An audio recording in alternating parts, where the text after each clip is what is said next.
أعوذ بالله السميع العليم من الشيطان الرجيم بسم الله الرحمن الرحيم الحمد لله رب العالمين وبه نستعين وصلى الله على سيدنا محمد وأتقته الطاهرين وعلى الله عليهم أجمعين من الأولين والآخرين آمين رب العالمين. Lors de mon séjour en Suisse pendant le mois de Charban, j'avais traité un sujet que j'avais pas tout à fait terminé, mais disons les 3 dernières parties n'étaient pas fondamentales. Mon sujet, c'était la destruction du Ilm al-Rijal chiite actuel, en ramenant beaucoup d'arguments. En fait, sur mon compte YouTube, vous trouverez uniquement la deuxième partie, puis la suite des cours. En l'occurrence, 4 cours. Donc j'avais fait 2 parties sur prouver que le Ilm al-Rijal est une copie de chez les Mukhalifin. Puis j'avais fait une partie qui dure à peu près une vingtaine de minutes sur une jalon, on pourrait dire jalon pour une science des hadiths venant uniquement de Ahl al-Bayt en se basant sur les narrations et les hadiths. Et après j'avais commencé donc à prouver la problématique même au niveau de la classification des compagnons. J'avais commencé par les compagnons de l'imam Moussa al-Khazem, que je vais appeler les compagnons sincères de l'imam Moussa al-Khazem, une vidéo, et les compagnons sincères de l'imam Reda alayhi salam. Puisqu'en fait l'objectif, ça ne veut pas dire que je rejetais le jugement des gens de Rijal, comme Shir al-Kashi ou Shir Tousi.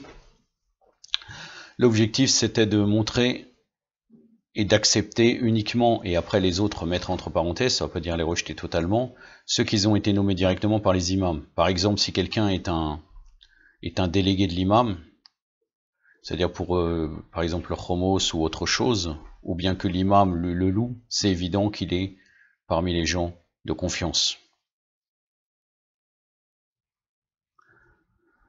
Donc leur jugement des gens du Rijal est uniquement conjectural, puisque des fois ils sont totalement en opposition, c'est-à-dire que quelquefois Shir Tousi dit il valide, Ibn al-Radari va rejeter, et un autre comme Shir Kashi par exemple, il l'accepte, en considérant, donc on devrait se baser sur quoi? C'est totalement conjectural. Donc c'était mon objectif, c'était de prendre uniquement ceux qui ont été loués par les imams. Et là j'en suis arrivé à l'imam Jawad, je vais faire après l'imam al-Hadi alayhi salam et l'imam Hassan Askari alayhi salam. Et c'est clairement problématique puisque là dans ce que j'ai 132 compagnons de l'imam Jawad. Si on regarde ceux qui ont été nommés et loués uniquement par les imams, nous arrivons à 18. Tous les autres, c'est des jugements des savants du Rijal.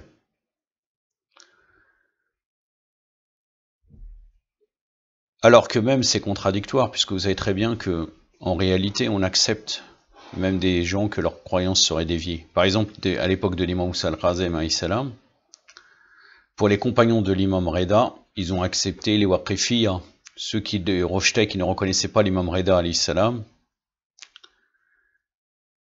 parce que à cause du Khomos, ils ont dit nous, l'imam Moussa al-Khazem s'est occulté, alayhi salam, et nous donnons pas le Khomos, donc nous gardons l'argent puisqu'il va revenir, et donc ils reconnaissent pas l'imam Reda alayhi salam. Tout ça c'est encore une fois un sujet qui vient et un conflit qui vient encore de l'argent, puisque vous voyez très bien que quand j'avais fait la vidéo qui parle de la doctrine économique et le fait qu'il y avait toujours une opposition liée à l'économie, j'avais bien démontré cela, même si ce n'est pas uniquement cette cause-là, sinon on va rentrer dans le sujet du socialisme marxiste. Mais enfin bon, mais malgré cela, ils sont acceptés. C'est-à-dire on peut rapporter l'essentiel, en réalité selon la science des hadiths la science du Rijal venant uniquement des hadiths de Ahl al-Bayt, on accepte ces gens-là, l'essentiel, ce qu'ils disent, est-ce que c'est vrai ou est-ce que c'est conforme vis-à-vis de la croyance pure qu'on devrait avoir. Donc je commence à citer donc les 18 compagnons de l'imam Jawad, alayhi salam, sur les 132 qui avaient été classifiés. Peut-être que je ferai comme avant, malgré que je l'avais déjà fait quand j'avais fait le cours en Suisse sur les imams Moussa al-Qazem alayhi salam sur les compagnons et aussi sur l'imam Reda. Peut-être je montrerai un exemple où ils sont en totale contradiction et qu'on ne peut pas savoir exactement qui suivre, les savants du Rijal.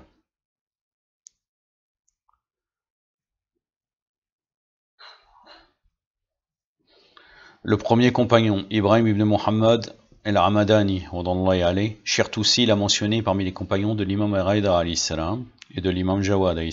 Il est dit aussi qu'il est un compagnon de l'imam al-Radi. Al-Kashi rapporte dans la biographie des compagnons d'imam qu'il avait été l'un de leurs représentants officiels, qu'il avait accompli 40 fois le pèlerinage au lieu saint de la Mecque. Donc 40 fois le pèlerinage, ça c'est pas une preuve de sa véracité, mais il était un représentant officiel de l'imam et des imams, alayhi salam.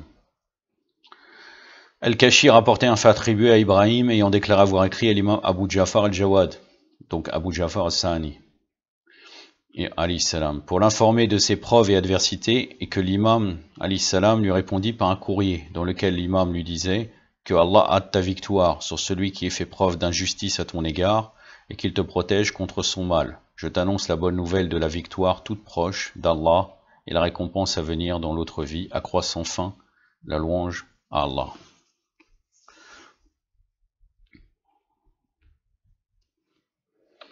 Ahmed ibn Isaac al-Ashari al-Qummi, savant, auteur des ouvrages intitulés Hilal al-Salat,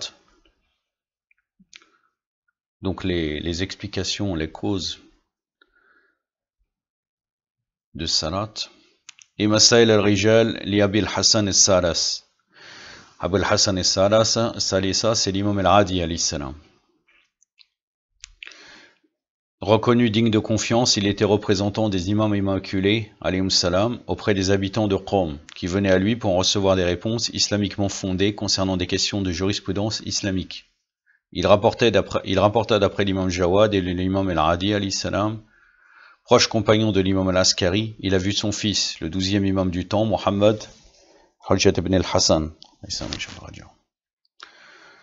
Il jouissait d'un rang élevé auprès des imams issus des Ahlul Bayt alayhim salam. De nombreux récits le louent et le font apparaître comme étant l'un des plus éminents compagnons des imams immaculés, en raison de ses mérites et vertus, de son méticuleux respect et de tout ce qui était défendu par la loi d'Allah et la morale, ainsi qu'en raison de son fervent attachement au service d'Allah, aux devoirs et aux pratiques de sa religion.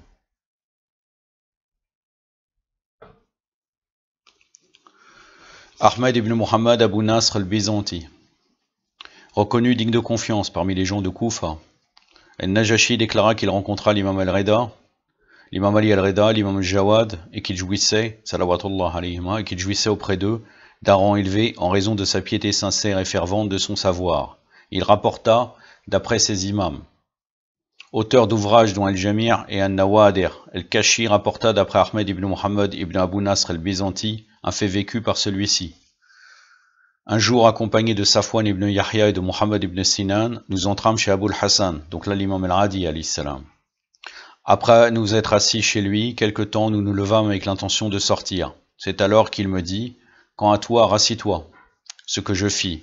Il commença alors à me parler, puis durant une grande partie de la nuit, je l'ai questionné. Il me répondit, lorsque je voulus partir, il me dit, oh Ahmed, décideras-tu de partir ou de rester ici pour la nuit?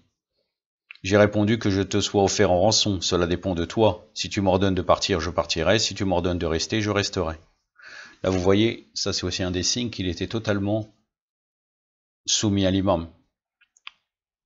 L'imam lui laisse le choix, mais en même temps, en vérité, il n'aurait pas le choix. C'est l'imam qui doit décider pour lui. On n'a pas de choix face à la volonté de l'imam, alayhi salam. Après, s'il aurait choisi, il aurait dit je préfère rentrer chez moi ou je préfère rester, ça ne voudrait pas dire qu'il est condamné. Mais il n'a pas un haut degré de soumission vers les Ahlul Bayt alayhim salam. Il ajouta, reste, voici la ronde de surveillance, les gens sont au repos et endormis. Puis il se leva et se retira. Ayant ressenti qu'il était de retour, je me suis prosterné devant Allah et proclamé, la louange revient à Allah, l'argument d'Allah et l'héritier du savoir des prophètes a préféré ma compagnie à celle de mes frères en religion et m'a aimé. Alors que j'étais prosterné remerciant Allah, j'ai ressenti soudainement la présence de l'imam Abul Hassan, alayhi salam. Il me prit par la main, la serra et dit: un jour le prince des fidèles, Amir al-Mu'minin Ali, alayhi salam, rendit visite à Sarsa, alors qu'il était malade. Lorsqu'il se leva pour sortir, il lui déclara: ô Sarsa, ne t'orgueillis pas devant tes frères en religion du fait de t'avoir rendu visite, crains Allah. Puis il me quitta, c'est-à-dire l'imam Abu al-Hassan, là l'imam al-Hadi. Ce grand savant Ahmed ibn Muhammad ibn Abu Nasr al-Byzanti décéda en 221 de l'Hégire, soit une année après l'imam Jawad alayhi salam.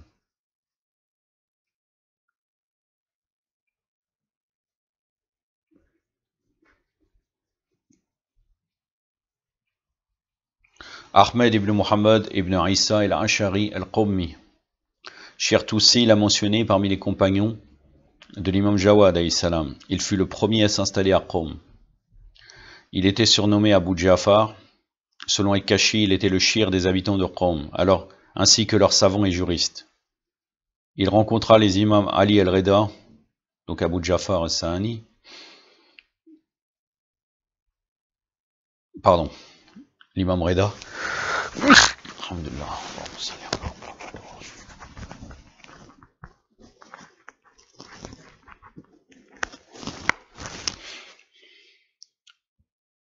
Abu Ja'far al-Sahani, c'est l'imam Jawad alayhi salam, et Abu al-Hassan al-Askari. Et donc là, al-Askari, puisque les deux ont le surnom d'al-Askari, c'est l'imam al-Hadi alayhi salam. Askari, c'est pas seulement l'imam Hassan Askari, c'est aussi l'imam Ali al-Hadi, puisque vous savez très bien qu'ils ont vécu la plus grande partie de leur vie al-Askar, qui était en Irak, qui était une forteresse militaire, à côté de Samara.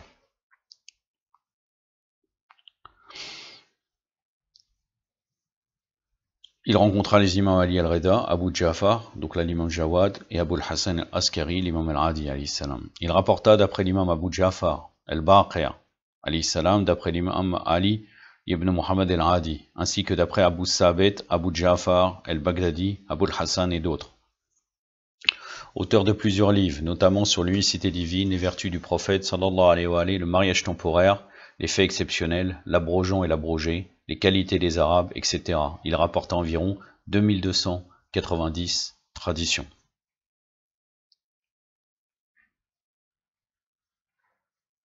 Je regarde en même temps s'il ne voit pas... Voilà. Par exemple, je vais vous donner un exemple de divergence où on ne peut pas savoir et déterminer, sauf en recherchant. Mais pour nous, ça ne nous aide pas. C'est par exemple un compagnon qui s'appellerait Omeya ibn Ali al-Qabasi al-Shammi. Il rapporta, d'après l'imam Abu Ja'far al-Jawad, auteur d'un livre, al-Radayri l'a considéré faible dans ce qu'il rapportait. Donc si on suit l'avis d'Ibn al-Radayri, on verra que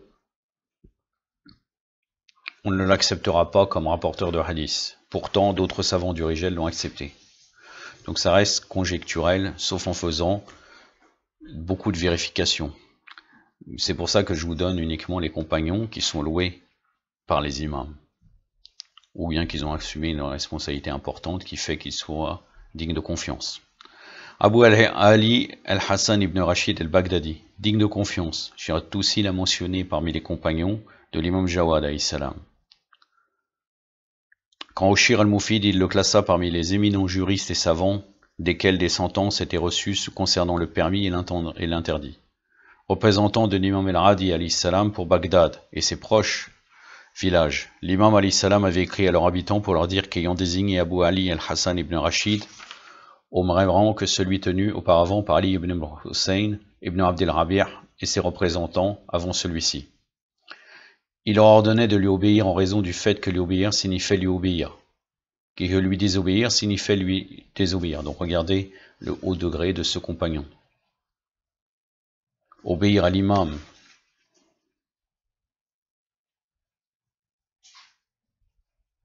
et al-Hadi, c'est on doit obéir à ce Abu Ali al-Hassan ibn Rashid al-Baghdadi. Allahu Akbar. De tels propos montrent clairement le haut rang de ce personnage auprès de l'imam al-Hadi alayhi salam, qui n'hésitait pas à comparer le fait d'obéir à son représentant Abu Ali al-Hassan ibn Rashid à l'obéissance de lui qui lui était due, et le désobéissance envers lui à des obéissances envers lui alayhi salam.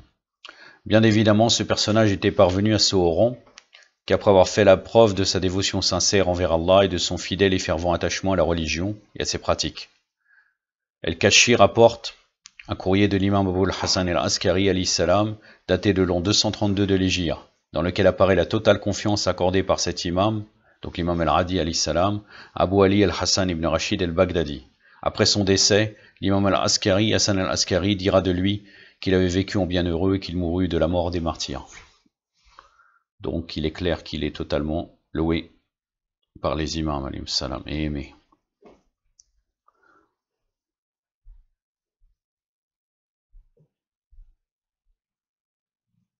Je vous donne encore un récit, un compagnon qui est problématique pour certains. Donc on ne peut pas s'en sortir en fait. Ça reste toujours conjectural.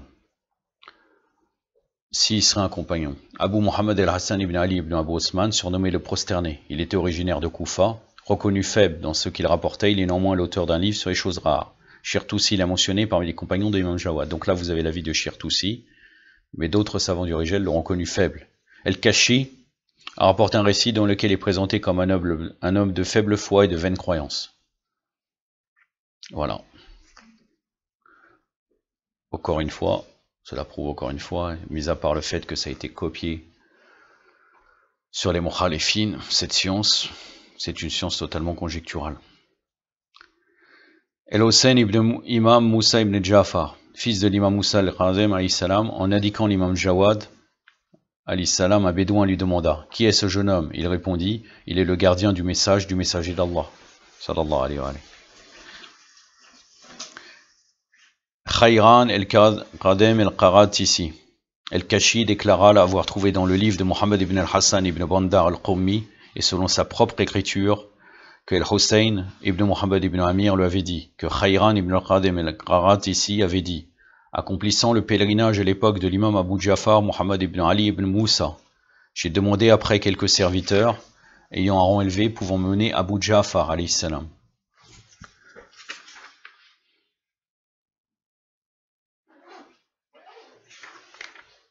Donc là, Abu Jafar, l'imam Jawad alayhi salam. Après l'avoir trouvé, je lui ai demandé de me mener à lui. Arrivé à Médine, il me dit: sois prêt, car je vais me rendre chez Abu Jafar alayhi salam. Je l'ai suivi, et parvenu à la porte de l'imam, il demandera la permission d'entrer, il entra. Puis s'étant fait tard, j'ai demandé après lui, il me fut répondu qu'il était parti.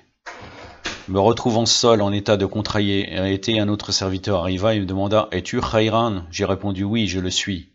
Il me réclama d'entrer, ce que je fis. Alors j'ai vu Abu Jafar alayhi salam debout sur une natte, sans aucun tapis pour s'asseoir. Puis un serviteur arriva porteur d'un tapis qu'il étendit sur un natte sur laquelle Abu Jafar alayhi salam prit place.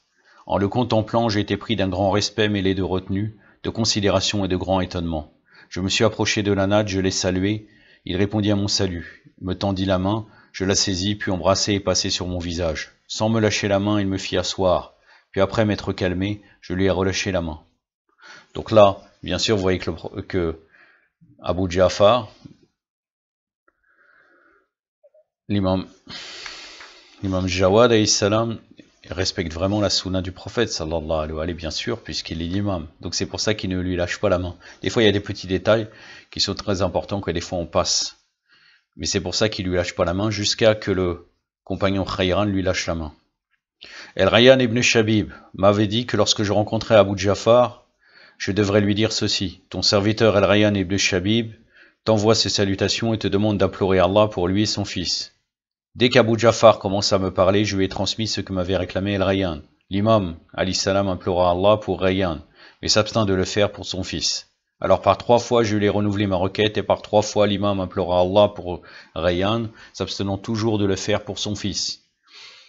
Puis me préparant à sortir, je l'ai salué, parvenu à la porte. Je l'ai entendu dire quelque chose sans pouvoir l'entendre clairement.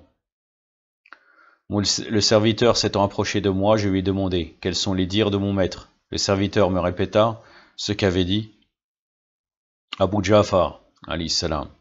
Qui peut croire se guider par lui-même? Il était né sur les terres des polythéistes et en y vivant, il devint pire qu'eux.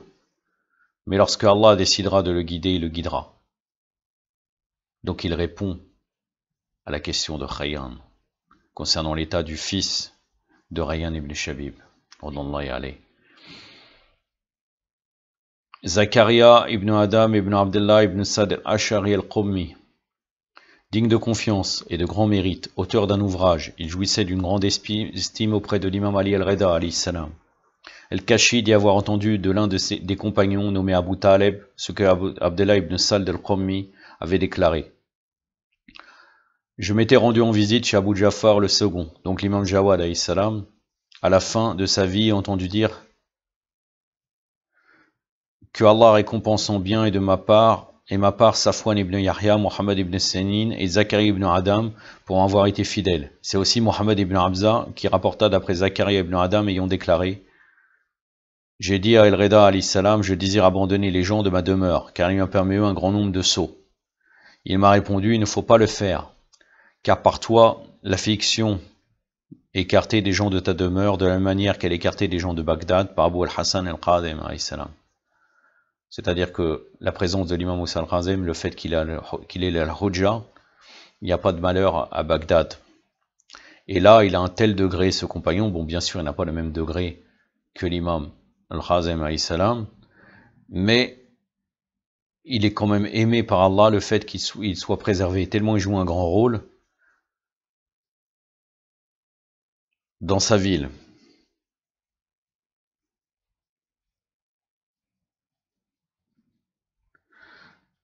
Quand Ali ibn Musayyab, considérant que vivant éloigné de l'imam Ali al-Rida, il ne pouvait le fréquenter fréquemment. Il lui demanda chez qui il pouvait recevoir les enseignements de sa religion, et l'imam alayhi salam lui répondit: reçois-les de Zakaria ibn Adam al-Qummi, car je lui ai confié le soin de le faire.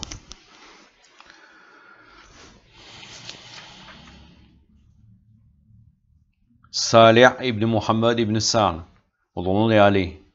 agent de l'imam Jawad alayhi salam pour les affaires de Qawm. El-Qulayni rapporte un fait d'après Ali ibn Ibrahim, ayant déclaré que son père avait dit: un jour que j'étais en compagnie d'Abu Ja'far al-Sani, alayhi salam, arriva Salih ibn Muhammad ibn Sa'l, chargé des affaires de Qawm, et dit en s'adressant à l'imam alayhi salam: mon maître, voudrais-tu m'excuser d'avoir dépensé 10 000 dinars ou dirhams qui te revenaient? Abu Ja'far répondit: tu en es excusé. Mais lorsque Salih le quitta, l'imam Abu Ja'far déclara: certains utilisent les finances appartenant à la descendance de Mohammed sallallahu alayhi wa sallam aux orphelins, pauvres et voyageurs, puis arrivent et demandent: excuse-moi auprès d'eux. Penses-tu que je puisse lui répondre: non, je t'en excuserai point? Par Allah, Dieu leur en demandera minutieusement compte au jour de la résurrection. Car effectivement, il a fait une bonne action, que l'imam accepte d'une certaine manière, mais il refuse le fait qu'il dépense son argent, l'argent de l'imam, sans son autorisation, chose qui est un problème, c'est pour ça qu'Allah lui demandera des comptes.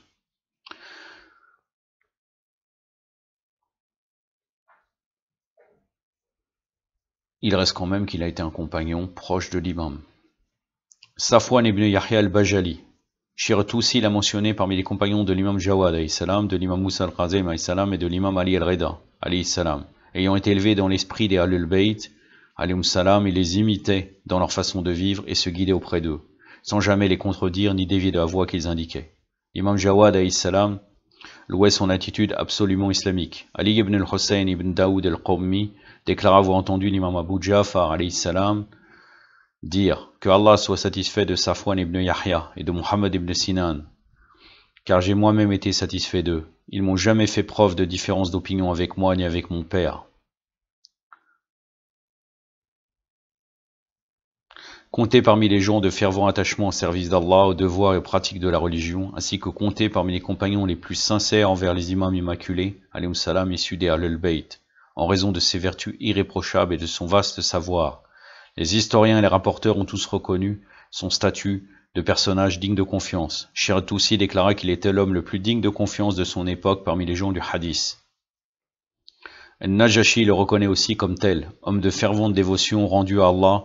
Il accomplissait quotidiennement 150 rakas de prière sur les rogatoires, jeûnait 3 mois d'affilée chaque année et payait chaque année 3 fois l'aumône sur ses biens. Il expliquait la raison de tout ça en révélant qu'il avait conclu un pacte à la Kaaba sacrée avec Abdullah ibn Jundub et Ali ibn Norman, engageant les survivants, si l'un d'entre eux venait à décéder, à régler le montant de sa zakat, accomplir ses prières et le pèlerinage en son nom. Donc ses deux amis étant décédés, il accomplissait le pacte conclu avec eux, il divisa en 3 parts égales toutes les bonnes œuvres qu'il réalisait une pour lui-même et 2 autres pour chacun de ses amis disparus. Alors qu'il se rendait à Koufa, une personne lui a demandé de porter quelque argent à sa famille. Établi en cette ville, il répondit qu'ayant loué son chameau dans une intention bien précise, il devait d'abord demander la permission au loueur d'utiliser son chameau à autre chose. Il est l'auteur de 30 ouvrages, notamment sur les ablutions, la prière, le jeûne, le pèlerinage, l'aumône, le mariage, le divorce, les obligations, les recommandations, l'achat et la vente, l'affranchissement des esclaves, les bonnes œuvres et autres sujets islamiques. Ces ouvrages font apparaître son haut niveau de connaissance et de la jurisprudence islamique. El-Kashi rapporta que Mohammed ibn Sinan déclara « Laissez venir à moi celui qui désire poser des questions sur des sujets problématiques, et laissez aller vers le cher, sous-entendu Safwan ibn Yahya, celui qui désire poser des questions concernant le licite et l'illicite. » Voilà. Vous voyez donc là, l'imam ne dit pas « Je dois répondre à toutes vos questions ». Il nomme quelqu'un pour répondre à des questions qui seraient éventuellement simples.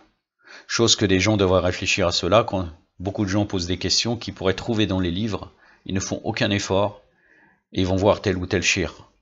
Chose qui est problématique en vérité. On doit faire des recherches et quand on ne trouve pas de solution, d'aller voir la personne. Parce que si le shir devrait répondre à toutes les questions, des questions basiques, il ne peut même pas avancer, ni dans ses recherches, ni d'en chercher dans des solutions qui seraient beaucoup plus complexes. Il faut réfléchir à cela. Là, vous avez la preuve que l'imam ne dit pas « je vais répondre à toutes vos questions ». Il envoie quelqu'un, seulement pour des sujets problématiques, on l'envoie vers lui.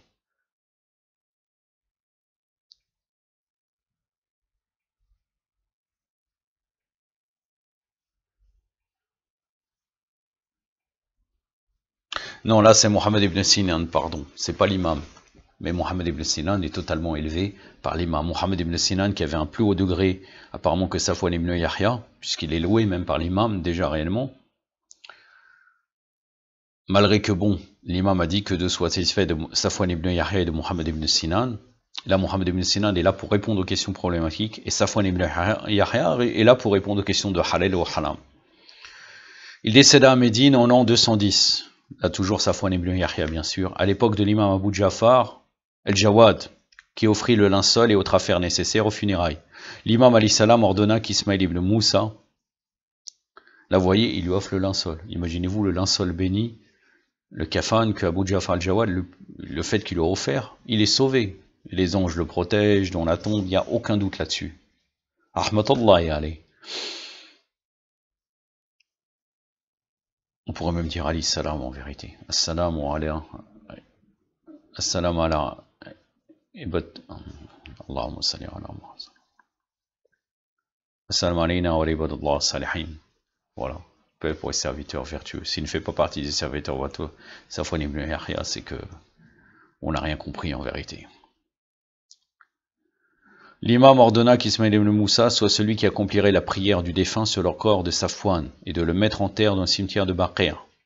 Ainsi s'était terminée sa vie entièrement dévouée au service d'Allah, aux droits et devoirs et aux pratiques de sa religion, ainsi qu'à la discipline islamique de l'imitation de la sunna du prophète et des imams immaculés, pour parvenir à la perfection morale, à l'affranchissement de l'esprit dans le domaine religieux, intellectuel et tentation de cette dunya. Je regarde parce que nous sommes déjà à 28 minutes. Ouais, j'ai quand même beaucoup encore à vous dire. Je pense que je termine dans 15 minutes, Inch'Allah. Ali ibn Mazaya, compté parmi les excellents compagnons de l'imam Jawad alayhi salam, ainsi que parmi les éminents savants de son époque, débordant les vertus et les qualités morales, d'obédience chrétienne, il fut guidé par Allah vers la croyance véritable et la foi pure, et se convertit à l'islam, devenant un musulman dévoué et sincère. C'est ainsi qu'il fut très vite compté parmi les rangs des excellents et sincères compagnons de l'imam Jawad. Il était sans pareil à son époque dans son fervent attachement au service d'Allah, au droit, devoir, pratique de sa religion et à l'obéissance à Allah, à son prophète et à l'imam. Quant à ses pratiques de dévotion, il avait l'habitude, au lever du soleil, de se tenir en prosternation devant Allah et de s'en relever qu'après avoir imploré Allah pour 1000 de ses frères en religion, comme il le faisait pour lui-même. Les historiens ont tous reconnu son degré de véracité dans ce qu'il rapportait. Et Najashi déclara que nul ne pouvait l'accuser de fausseté dans les traditions qu'il rapportait.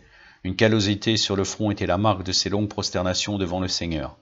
Il rapporta d'après l'imam Ali al-Rida, alayhi salam, et l'imam Jawad, alayhi salam, il rédigea plusieurs ouvrages, notamment sur les ablutions, la prière, l'aumône, le jeûne, le pèlerinage, le divorce, les peines, le prix du sang, l'exégèse du Saint-Coran, les vertus, l'affranchissement des esclaves, les gains, les défauts, les invocations, le bon comportement, le rejet des opinions extrêmes, les recommandations, et l'héritage, le chomos, les témoignages, les vertus des croyants, la bravoure, la dissimulation de la foi et des secrets, taqiyya, la chasse et le sacrifice, l'ascèse, les boissons, les vœux, les souhaits et les pénitences, al-Qa'im, les bonnes œuvres, les prophètes, les choses exceptionnelles, les correspondances d'Ali ibn Asbat, etc., etc. L'imam al-Jawad alayhi salam lui envoya un main courrier qui témoigne ainsi de la considération très respectueuse que l'imam lui portait. Muhammad ibn Ibrahim el-Odraini el-Arwazi. Shiratusi l'a mentionné parmi les compagnons de l'imam Jawad alayhi salam. Aridun el-Odraini, en parlant de son frère Muhammad, dit à l'imam Jawad alayhi salam, mon frère vient de mourir. L'imam alayhi salam répondit, que Allah l'ait en ses miséricordes, il a été un proche partisan de l'imama. Il rapporta d'après l'imam Abu Ja'far, et Ali ibn Mazaya rapporta d'après lui. Muhammad ibn Ismaël ibn Bazi, serviteur affranchi d'Abu Ja'far el-Mansour. L'arnatullah alayh. Il était compté parmi les imamites véridiques et dignes de confiance. Shiratusi l'a mentionné parmi les compagnons de l'imam al-Rida alayhi salam et de l'imam Jawad. Il rédigea des ouvrages notamment sur le pèlerinage, la récompense attribuée au pèlerinage, etc. L'imam Rida lui dit, Allah le très élevé possède aux portes des despotes des gens à qui il a rendu manifeste la preuve et qu'il a disséminé à son service dans les pays pour en protéger parmi eux ses élus. Il les protège en les protégeant des exactions des despotes. C'est par eux que Allah réforme les directives que se donnent des musulmans et à eux que s'adressent ceux de nos partisans qui sont dans le besoin. Par eux, Allah éteint la peur des croyants vivant dans les terres de l'oppression. En vérité, ils sont les croyants, les garants d'Allah sur sa terre. Ils sont ceux qui désirent être une lumière au jour de la résurrection et dont la lumière brille d'un grand éclat pour les habitants des cieux, comme brillent les astres pour les habitants de la terre. Ils sont ceux qui illumineront le jour de la résurrection de leur lumière, et ce sera à partir d'eux que ce jour sera plein et pur de clarté. Ils ont été créés par Allah pour le paradis, et le paradis a été créé pour eux. Je les complimente pour leur succès. Si l'un d'entre vous le désirait ardemment, il pourra atteindre tout cela. Donc, on peut voir qu'ils ont atteint un haut degré, mais ils ne sont pas infaillibles, puisque, nommés par Allah, nés infaillibles comme les infaillibles, éventuellement, peut-être on pourrait dire qu'ils auraient acquis une certaine infaillibilité, mais l'imam dit qu'on peut atteindre. Il a dit, si l'un de vous désirait ardemment, il pourra atteindre tout cela. Muhammad demanda à l'imam, alayhi salam, de quelle façon que Allah fasse de moi une rançon pour toi. L'imam répondit, se trouver parmi eux, autrement dit par les gens du gouvernement des despotes, et nous satisfaire en rendant heureux les croyants d'entre nos partisans. Ô Muhammad, sois l'un d'entre eux. Donc là, l'imam, puisqu'il est connu que généralement c'est tellement risqué dans le gouvernement des despotes, qu'il faudrait l'autorisation de l'imam infaillible. Là, l'imam lui donne. On peut comprendre que c'est une fatwa de l'imam, il dit, ô Mohammed, sois l'un d'entre eux. Donc rentre dans ce gouvernement, tu as la foi assez solide, et tu peux arriver à servir les croyants. C'est Hossein ibn Khalid el-Sayrafi qui rapporta ceci. Nous formions un groupe de personnes en visite chez l'imam al-Rida alayhi salam lorsque Muhammad ibn Ismaïl ibn Bazzi ayant été cité. L'imam alayhi salam déclara à son compagnon, j'aimerais tant qu'il y ait parmi vous quelqu'un de semblable à lui. Il demanda à l'imam Jawad alayhi salam qu'il lui soit offert l'une de ses chemises pour en faire son linceul. L'imam alayhi salam lui en fit parvenir une en lui recommandant de lui retirer ses boutons. Là c'est pareil, encore un sujet de jurisprudence puisqu'il ne doit pas avoir des choses cousues dans le kafan. Donc c'est pour ça qu'il lui dit de retirer les boutons.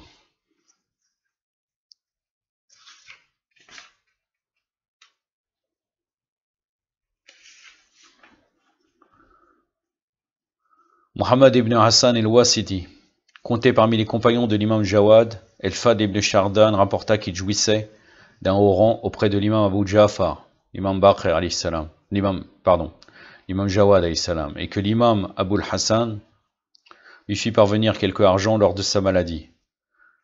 Là c'est Abu Hassan al-Adi alayhi salam, et qu'il l'enveloppa dans son linceul et prit la tête de ses obsèques.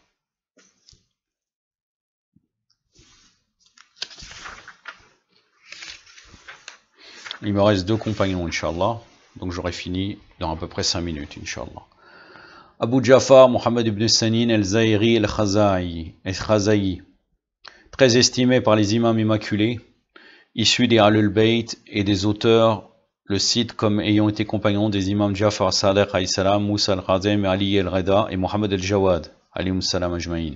Il est présent dans le groupe des 4 personnalités louées par l'imam Mohammed al-Jawad, comme le rapporte Abdullah ibn Sald al-Qawmi ayant déclaré: je m'étais rendu en visite chez Abu Jafar, le second, donc l'imam Jawad alayhi salam, à la fin de sa vie, et entendu dire que Allah récompense en bien de ma part Safwan ibn Yahya, Mohammed ibn Sinan, Zakaria ibn Adam et Sad ibn Sad pour avoir été fidèles. Shir Tousi dans Ferast dit que Mohammed ibn Sinan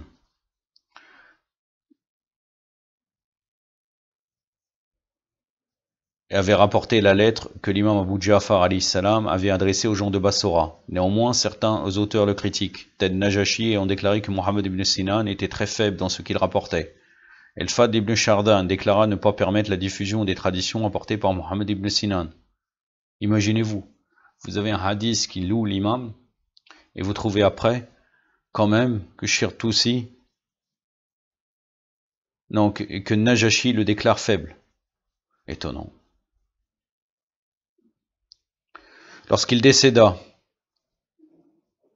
et Fad ibn Shardan, qui est un compagnon, il me semble, ce n'est pas un argument puisque on avait démontré auparavant dans les vidéos précédentes concernant la science du hadith qu'il y avait des conflits entre les compagnons. Donc ça reste une science conjecturelle, toujours, de savoir si telle personne serait digne de confiance d'après qui? Seulement digne de confiance d'après l'imam. Tous les autres, c'est sujet à problématique.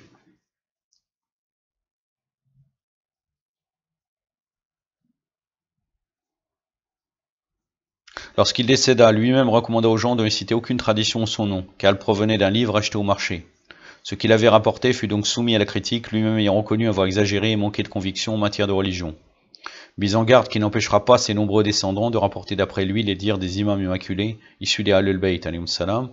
Parmi ses descendants, il faut citer Abu Musa Isa ibn Muhammad, ibn Ahmed ibn Sinan. Malgré toutes ces critiques et controverses, les uns des autres, et Shir Tousi rapporté d'après Ali ibn al-Hussein ibn Daoud ayant déclaré: j'ai entendu Abu Ja'far Sani, l'imam Jawad, citer Mohammed ibn Sinan en bien et dire de lui que Allah soit satisfait de lui comme moi-même. J'ai été satisfait de lui, il n'a jamais fait preuve de différence d'opinion avec moi, ni avec mon père. Ça c'est dans Reiba de Shir Tousi.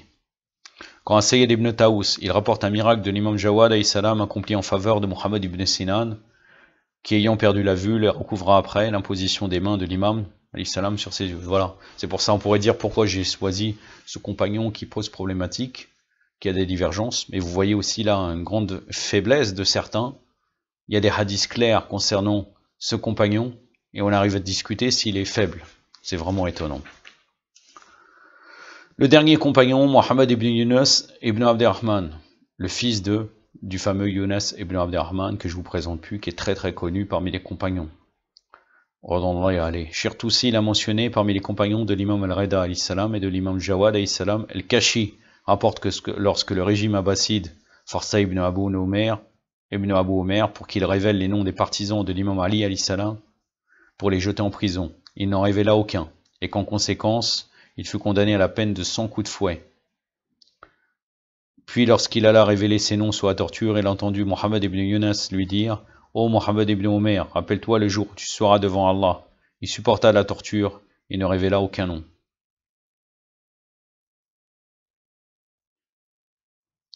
J'en ai terminé, Inch'Allah, dans ma prochaine vidéo, si j'ai pas de sujet intermédiaire à donner, ça sera les compagnons sincères de l'imam al-Hadi alayhi salam, et je terminerai par la suite par les compagnons de l'imam al-Askari. Yaktafi bihadha al-qadr, wa sallallahu ala Muhammadin wa atratihi at-tahirin, wa assalamu alaykum wa rahmatullah.